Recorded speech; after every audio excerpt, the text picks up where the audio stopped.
Hello friends, नमस्कार। मैं Amit Soni GS special में आपका स्वागत करता हूं। दोस्तों, आज हम बात करने वाले हैं Gauri dynasty in Malwa. Okay, देखो दोस्तों, परमार वंश के पश्चात मालवा जो था वह दिल्ली सल्तनत में मर्ज हो चुका था। और जब तुगलक वंश रूल कर रहे थे और जब वीक रूलर्स आए तो मालवा में फिर से इंडिपेंडेंट स्टेटस, मतलब मालवा में फिर से एक डायनेस्टी शुरुआत हुई, वह थी गौरी डायनेस्टी। ओके, तो हम बात करते हैं तुगलक वंश की। तो मोहम्मद शाह तुगलक की जब डेथ हुई तो नसरुद्दीन महमूद रूलर बने। ये नसरुद्दीन महमूद, ठीक है, एक उस टाइम पर इनकी एज करीब 10 साल थी। इसीलिए कह सकते हैं कि यहाँ पर मालवा में एक अपॉर्चुनिटी आई। तो दिलावर खां जो मालवा के सूबेदार थे या गवर्नर थे, उन्होंने गौरी डायनेस्टी को शुरुआत किया। कहाँ पर? मालवा में। मतलब हम यह बोल सकते हैं कि जैसे ही तुगलक डायनेस्टी वीक हुई, जो फिरोज शाह तुगलक के बाद जो रूलर्स थे वो वीक तुगलक रूलर्स कहे जाते हैं। उसी टाइम पर जो मालवा के गवर्नर थे उनका नाम था कौन? दिलावर खां गौरी। दिलावर खां गौरी ने इसी टाइम पर करीब 1401 में, ठीक है, गौरी डायनेस्टी की शुरुआत करी। कहाँ पर? मालवा में। तो इतना समझ में आया कि किसके टाइम पर यह स्टार्ट होता है। ठीक है, ओके। अब हम बात करते हैं दिलावर खां गौरी की। देखो, दिलावर खां गौरी ने केवल 5 साल रूल किया। इनका ओरिजिनल नाम था हुसैन खां। फिरोज शाह तुगलक ने इन्हें टाइटल दिया था दिलावर खां का, जिन्होंने अपनी कैपिटल बनाई धार को। ओके, जब 1398 में तैमूर लंग ने इन्वेजन किया, तब नसरुद्दीन महमूद जो तुगलक वंश का रूलर था दिल्ली में, वह कहीं पर शिफ्ट हुआ, मतलब अपनी शरण पाने के लिए कहीं पर आया था, तो मालवा में। तो मालवा की हम बोल सकते हैं कि मालवा में जब ये नसरुद्दीन महमूद आया, उसी टाइम पर दिलावर खां ने अपने आप को, ठीक है, अपने आप को इंडिपेंडेंट घोषित कर लिया और फिर मालवा का एक इंडिपेंडेंट स्टेटस ऑब्टेन कर लिया। ओके, तो एक और चीज़ याद रखना, देखो दोस्तों, दिलावर खां ने कभी सुल्तान का टाइटल अडॉप्ट नहीं किया।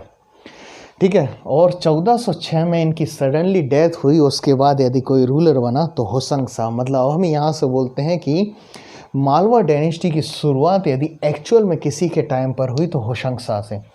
हुसैन शाह ने, जिन्होंने मालवा को इंडिपेंडेंट किंगडम घोषित कर लिया। मतलब तुगलक डायनेस्टी वीक हो चुकी थी, अब यहाँ से मालवा जो था वो अपने एज अ इंडिपेंडेंट किंगडम के रूप में काउंट किया जाने लगा। ठीक है, इन्होंने सुल्तान का टाइटल अडॉप्ट किया और इनका ओरिजिनल नाम था अलप खां। ओके, तो याद रखना, अलप खां किसी का नाम था? तो हुसैन शाह का। ओके, हुसैन शाह ने अपनी कैपिटल ट्रांसफर करी धार टू मांडू। ओके, तो याद रखना, मांडू को अपनी कैपिटल बनाया किसी ने? तो हुसैन शाह ने। और इसका नाम शादियाबाद, मतलब यदि हम देखते हैं हिस्ट्री की बुक में, मांडू या मांडव का नाम यदि कुछ कहा जाता है तो वो शादियाबाद। ओके, इसी टाइम पर गुजरात के कुछ रूलर्स थे जिन्होंने इन्वेजन किया। तो मुजफ्फर शाह और अहमद शाह, यह गुजरात के रूलर्स थे जिन्होंने करीब 1407, मतलब मुजफ्फर शाह ने 1407 में, अहमद शाह ने 1418 में क्या किया था? इन्वेजन किया था। अब हम बात करते हैं आर्ट एंड आर्किटेक्चर की, जहाँ से क्वेश्चन आते हैं। तो देखो दोस्तों, एक चीज़ याद रखना, आर्ट एंड आर्किटेक्चर में सबसे पहले हम ये बात करते हैं, ठीक है, कि इन्होंने एक महल बनाया था, हिंडोला महल। ओके, तो याद रखना, ये इसी साल MPPSC 2019 में क्वेश्चन आया था कि हिंडोला महल किसने बनाया था। तो हिंडोला महल याद रखिए ना, किसने बनाया है? हुसैन शाह ने। ओके, जो कि कहाँ पर है? मांडू में। और ये किसी के डिसाइपल थे? तो शेख बुरहानुद्दीन गरीब के। ये वही सूफी संत थे जो निजामुद्दीन औलिया के शिष्य थे, जिन्होंने दौलताबाद में अपना खनकाह बनाया था। खनकाह मतलब वह जगह जहाँ पर ये सूफी संत रहा करते थे, जो इनका टीचिंग का केंद्र था। तो ये किस, मतलब बुरहानुद्दीन गरीब का कोई शिष्य था, तो वो कौन थे? हुसैन शाह थे। हुसैन शाह ने क्या किया? मांडू को डिज़ाइन किया और डिज़ाइन करने के साथ साथ यहाँ पर एक महल बनाया, उसका क्या नाम है? हिंडोला महल। तो हम वही देखते हैं हिंडोला महल की तस्वीर, ये कहीं पर है तो एक हिलते हुए, एक स्विमिंग प्लेस भी कहा जाता है, स्विमिंग प्लेस, ठीक है। एक हिलता हुआ, एक थोड़ी सी मीनारें झुकी हुई हैं, और ये हिंडोला महल मांडू में स्थित है। इसका निर्माण किसी ने किया? तो होशंग शाह ने। याद रखना, ये MPPSC ने इसी साल 2019 के प्री में पूछा था कि ये कहाँ पर है हिंडोला महल। ओके, होशंग शाह ने अपना एम्पायर एक्सटेंड किया, और एक्सटेंड करने के साथ कुछ एडमिनिस्ट्रेशन को सुचारू रूप से चलाने के लिए कुछ ऐसे मेन सेंटर्स बनाए, जैसे सारंगपुर हो गया, उज्जैन हो गया, चंदेरी हो गया, और भिलसा में विदिशा, और सारंगपुर यदि हम देखेंगे तो राजगढ़ में। ओके, तो ऐसे उन्होंने कुछ मेन रीज़न बनाए जहाँ से ये एडमिनिस्ट्रेशन करने के लिए, और एक सुचारू रूप से एडमिनिस्ट्रेशन सही तरीके से हो, तो ऐसे कुछ मेन सेंटर्स बनाए थे। इन्होंने सदर्न बाउंड्री डिसाइड करी और नर्मदा के पास एक नगर बसाया जिसका नाम है होशंगाबाद। होशंगाबाद नगर या होशंगाबाद किसी ने बसाया, तो वह है, मतलब बोल सकते हैं कि नर्मदा एक अपनी टेरिटरी डिसाइड करी कि नर्मदा मेरी लास्ट बाउंड्री रहनी चाहिए, मतलब नर्मदा नदी को उन्होंने लास्ट बाउंड्री डिसाइड करते हुए वहीं पर एक नगर बसाया, होशंगाबाद नगर। ओके, अब इन्होंने एक अपना, मतलब बोल सकते हैं कि देखो दोस्तों, होशंग शाह की जब डेथ हो गई, तो होशंग शाह की डेथ होने के बाद इनका मकबरा किसी ने बनाया, तो खिलजी डायनेस्टी के रूलर महमूद खिलजी ने बनाया था। तो याद रखना, ये महमूद खिलजी, मालवा में एक और खिलजी डायनेस्टी स्टार्ट होती है। तो ये जो आप देख रहे हो, यह होशंग शाह का मकबरा है, ठीक है। आप देखो, ये प्योर वाइट मार्बल से बना हुआ ये टॉम्ब है। अब ये खासियत ये टॉम्ब है कि ऐसा माना जाता है कि इस टाइम पर फर्स्ट एक ऐसी बिल्डिंग थी जो प्योर वाइट मार्बल में बनी। कहा जाता है कि जब शाहजहां ने, ठीक है, ताजमहल का निर्माण करने से पहले कुछ ऐसे एक्सपर्ट्स को मांडू भेजा था जिन्होंने इस आर्किटेक्चर की स्टडी करी, और फिर बाद में ताजमहल को, ठीक है, उन्होंने डिज़ाइन करने से पहले इसका एक रूपरेखा वगैरह देखी थी। ओके, तो ये होशंग शाह का टॉम्ब कहाँ पर है? मांडू में किसी ने बनाया, तो खिलजी डायनेस्टी के रूलर किसने? महमूद खिलजी ने। ओके, इट इज़, जैसे मैंने आपको बताया, यह फर्स्ट टॉम्ब है जो कंस्ट्रक्टेड है किसमें? वाइट मार्बल में। मतलब इंडिया में ऐसा माना जाता है कि ये पहली बिल्डिंग है जो किसी में बनी हुई है, तो बेदाग संगमरमर से मिलकर बनी हुई है। ओके, अब यहाँ से क्या होता है, ये होशंग शाह के बाद गौरी डायनेस्टी वीक होने लगती है, और कोई रूलर बना तो मोहम्मद शाह गौरी। ओके, तो मोहम्मद शाह गौरी 1435-1436 केवल एक साल ही रूल किया। इसका ओरिजिनल नाम था गजनी खां। ओके, यह इनकेपेबल रूलर साबित हुए, जिसके कारण खिलजी डायनेस्टी की शुरुआत हुई कहाँ पर? मालवा। मतलब यह डायनेस्टी स्टार्ट हुई कहाँ से? गौरी डायनेस्टी से, और खिलजी डायनेस्टी के रूलर जिसका नाम था, ठीक है, खिलजी डायनेस्टी के रूलर महमूद खिलजी जिसने किसको अलग किया? मोहम्मद शाह गौरी को अलग किया, और फिर खिलजी डायनेस्टी की नींव डाली। तो यहाँ से एक न्यू डायनेस्टी स्टार्ट होती है, कहाँ पर? मालवा में, जिसे हम कहते हैं खिलजी डायनेस्टी। देखो दोस्तों, अब ये डायनेस्टी का टोटल टाइम पीरियड 1436 से लेकर 1531 तक हमने काउंट किया, क्योंकि इसके बाद फिर मालवा जो रहता है अपना इंडिपेंडेंट स्टेटस खो देता है, और फिर ये दिल्ली सल्तनत में मर्ज हो जाता है। ओके, तो देखो दोस्तों, अब हम स्टार्ट करने वाले हैं, थोड़ा सा हम जानते हैं किसके बारे में? महमूद खिलजी के बारे में। ओके, देखो दोस्तों, तो स्टार्ट करें। ओके, महमूद खिलजी 1436 से लेकर 1469, मतलब यह खिलजी डायनेस्टी का फाउंडर यदि हम किसी को कहते हैं मालवा में, तो वो कौन है? महमूद खिलजी जिसने अपने एम्पायर को एक्सटेंड किया। ओके, अब इसी के टाइम पर ऐसा कहा जाता है कि महमूद खिलजी का कोई एक भी दिन ऐसा नहीं बीतता हो जिस दिन वह लड़ाई करने के लिए ना जाते हों। ओके, अब कहा जाता है कि महमूद खिलजी ने करीब 1442-1446 में चित्तौड़ पर 2 बार आक्रमण किया, और उस टाइम पर चित्तौड़ में यदि कोई रूल कर रहे थे तो राणा कुंभा रूल कर रहे थे।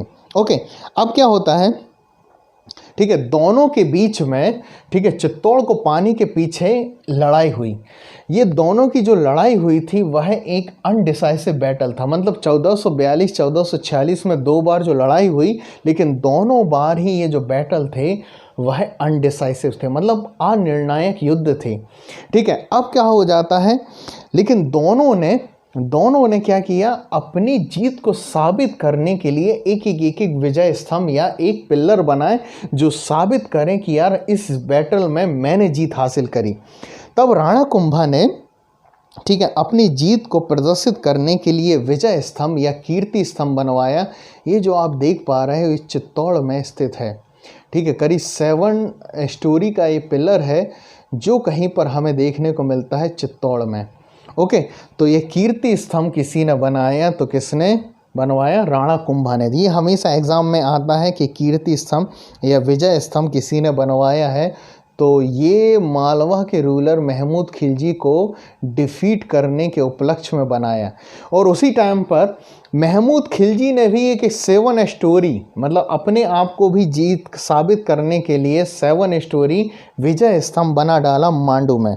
ओके, तो 7 स्टोरी विजय स्तंभ बनाया था किसने, ओके, किसने, महमूद खिलजी ने। ओके, अब हम बात करते हैं महमूद खिलजी की कुछ और। देखो, महमूद खिलजी एक ऐसे शख्सियत थे जिन्होंने, मतलब एक बोल सकते सेकुलर रूलर थे जिन्होंने हिंदूज़ को भी एडमिनिस्ट्रेशन में बढ़ावा दिया।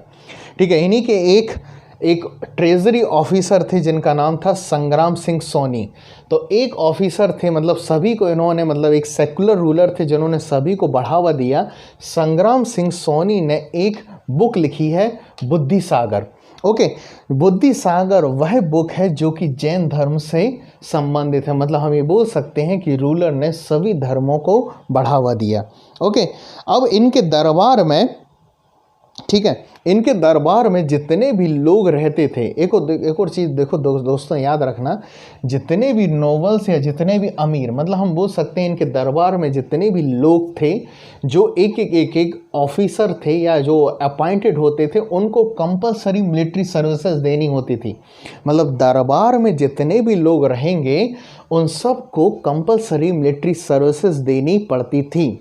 ओके, इस सिस्टम को किसी ने डेवलप किया था, तो उस शख्सियत का नाम था शिहाब हकीम। मतलब जितने भी लोग जो रॉयल कोर्ट में बैठे हुए हैं उन्हें मिलिट्री सर्विसेज देनी होगी, और इस सिस्टम को किसी ने तैयार किया था, तो शिहाब हकीम ने।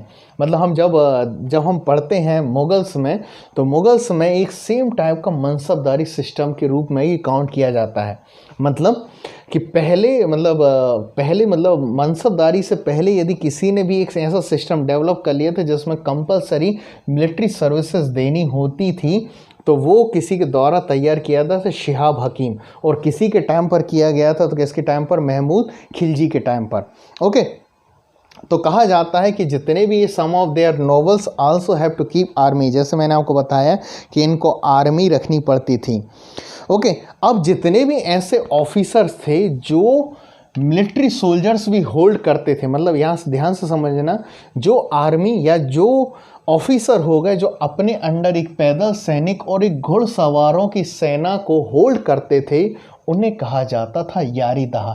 मतलब एक सिस्टम ऐसा डेवलप हुआ यारी दहा वाला, जिसमें एक ऑफिसर के अंडर में कुछ सोल्जर्स भी हो गए और कुछ कौन हो गए, और घुड़सवार भी हो गए, जो इस सिस्टम को जो कहा जाता था यारी दहा कहा जाता था। मतलब सोल्जर्स भी और सवार भी किसी के अंडर हैं, तो वो सिस्टम या वो ऑफिसर को एक डेजिग्नेटेड पोस्ट में यदि काउंट किया जाता था तो यारी दहा कहा जाता था।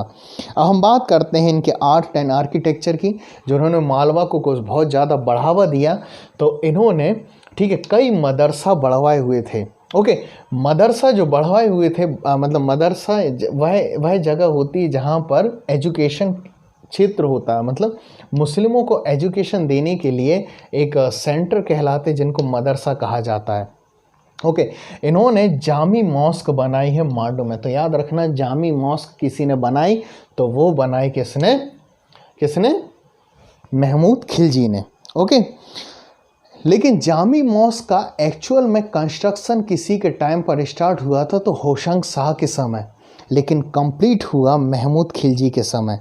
तो देखो दोस्तों, ये जो जामी मॉस्क जो है यह आपको कहीं पर देखने को मिलेगी तो मांडू में।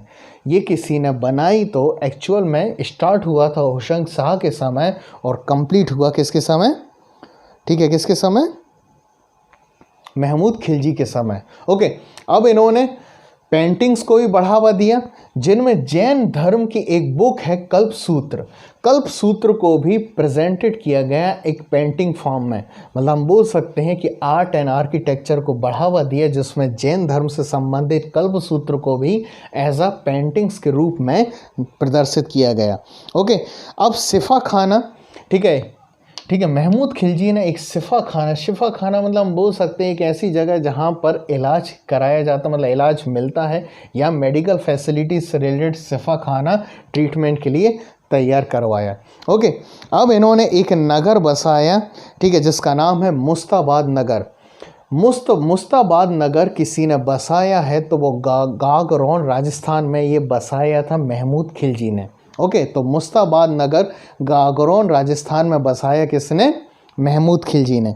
अब महमूद खिलजी ने एक और कुश्क महल बनाया चंदेरी में। तो देख रहे हो दोस्तों, ये कुश्क महल कहीं पर है तो ये चंदेरी में है।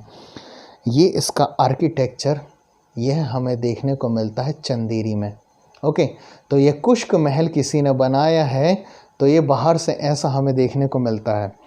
तो ये टोटल आर्किटेक्चर, ये अंदर का आर्किटेक्चर हो जाएगा। ओके, और ये बाहर का, ये हमें देखने को मिलता है कहाँ पर, कुश्क महल। ये कुश्क महल का ही कई प्रेजेंटेड रूप हैं। ओके, तो ये हमें देखने को मिलेगा किसके टाइम पर, महमूद खिलजी। और ये कहीं पर याद रखना दोस्तों, यह अभी MPPSC में नहीं आया है। तो कुश्क महल चंदेरी में किसी ने बनाया तो किसने, महमूद खिलजी ने। ओके, अब यहाँ पर एक नगर और महमूद खिलजी ने बसाया जो देपालपुर है उज्जैन में। ओके, तो याद रखना देपालपुर नगर किसी ने बसाया तो महमूद खिलजी ने उज्जैन में। ओके, तो दैट्स ऑल दोस्तों। अब इसके बाद हम आगे का पोर्शन अगले लेक्चर्स में देखेंगे। यदि आपको मेरा वीडियो पसंद आए तो please like, share and subscribe करें। Thank you.